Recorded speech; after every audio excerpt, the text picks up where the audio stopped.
Within the past couple months, Japan Animator Expo has released a video called Me that was done by Studio Kara.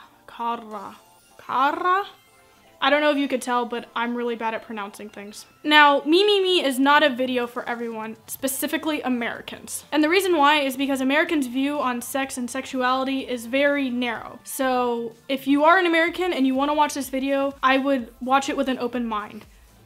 Please. I personally love this video. I love the animation of it. It was very well done and the whole thing was very well executed. Initially, when you watch the video Me, you might be turned off by a lot of boobs and butt. But if you can get past that, it is a very well done video. And the thing that I love most about this is you can interpret it in so many different ways, and all of them can be correct. One of the most popular theories that I personally really like is that the whole video is about addiction. Some say it might be porn, or some say it just might be poor life decisions. The reason some people go with the reason that he's addicted to porn is because the whole video is very sexualized. Some evidence that supports the addiction theory, in my opinion, is that it starts out and he's very happy, so that's basically the beginning of the addiction, and then it gets really serious. You're falling into that pit, and then he tries to fight back, kind of like going to rehab, but in the end he fails and goes into relapse, and the video repeats, so he has to go through the whole process again. And in my mind, that's kind of what an addict goes through a lot of the time. Another theory that people go on is that he obviously had a girlfriend in this video, and that his girlfriend sexually abused him, because it goes from this very happy mood to a very dark and almost threatening feel. The reason why the sexually abused theory kind of upholds in my mind is that the similarities between the god thing, one controlling the blue-haired girls, her hairstyle is very similar to the pictures that we are able to see from his girlfriend, I guess is what she is. And the person that looks like her girlfriend that is actually controlling the blue-haired girls, she's very powerful and kind of kills him. Some evidence to support that he was sexually abused is that in the beginning he's enjoying the show. He's having a good time, the colors are bright, the music is happy, and then it turns very dark. We have a lot of red color, which to me symbolizes anger and angst, and he almost seems very afraid all the time. And the main person that is causing him this pain closely resembles the pictures that we have been given of his girlfriend. The pink-haired girl that is attacking him most of the time very closely resembles that of his ex-girlfriend. There are some similarities in that they both have pink hair, the front parts of their hair kind of look the same, and they both have the same flower in their hair, except the girlfriend has it on the side, and the girl that's attacking him has it in the back in the ponytail. But it's the same flower. They may not be the same person at all, but if you wanted to view it that way, there you go. The last theory to me is a little bit more abstract, and it is called the otaku theory. People believe that he is a very avid otaku and that the blue-haired girl is the ideal image that anime has created for him. And the reason that they came to this conclusion is because in his room he makes figurines, and we see the Ava collection on his shelf. They end up attacking him later. So people think that he's an otaku and this is his descent into the otaku life. But I don't know about you, but I have never met anyone so involved with anime and manga that they destroy their entire life. I'm not saying that it doesn't happen, it might, but I know that the standard that anime gives us is pretty high. I mean,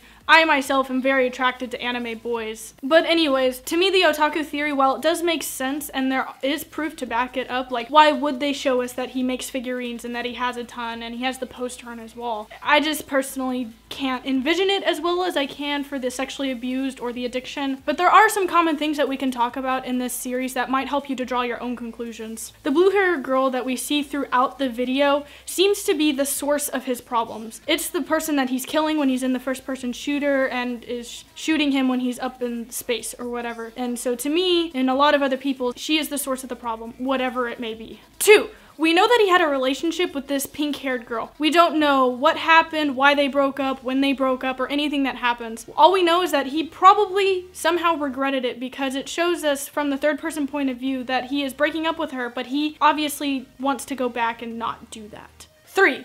At some point, he tries to fight back whatever is going on with him, and that's when it turns into the first-person shooter. The mood changes, he gets really aggressive, and he's all like, oh, I'm gonna fight against this, but in the end, we know he fails. 4. The video repeats itself. The last frame is the exact same as the first frame. So we know that whatever is going on in his life, whatever struggle he is going through, it's happening again and again and again with no end in sight. Another theory that people have about this video is that it means absolutely nothing. I personally don't believe that it's nothing because the people that made this video made Evangelion. And if you've ever watched Evangelion, you know there's special meanings behind everything that they do. Me has a lot of elements that make it a great short video. 1, we have boobs.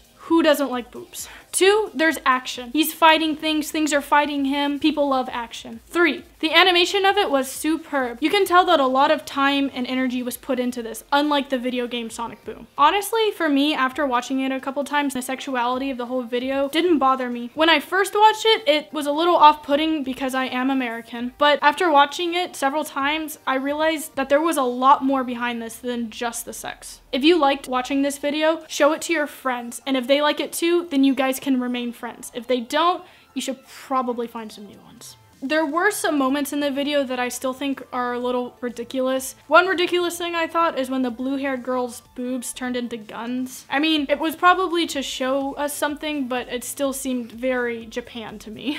I actually got really sad when I realized that he was losing the battle hardcore. The first time I watched this through, I could clearly see that he was fighting against it. So I was like, yeah, guy, go, you can beat this. And then all of his limbs get blown off and he dies. So far, I've mentioned maybe 3 different theories to this video, but honestly, you could come up with so many more. So please, if you have a different opinion on this, tell me, because I would love to hear it. That's why I love this video so much, is that we can have such a large discussion about it. I know you're probably having war flashbacks to high school English, having to interpret the book in a million different ways, but this is so much better because it's anime. Thanks for watching the video this far. If you have something that you would like me to review, please tell me. I will review almost anything. Scratch that, not anything.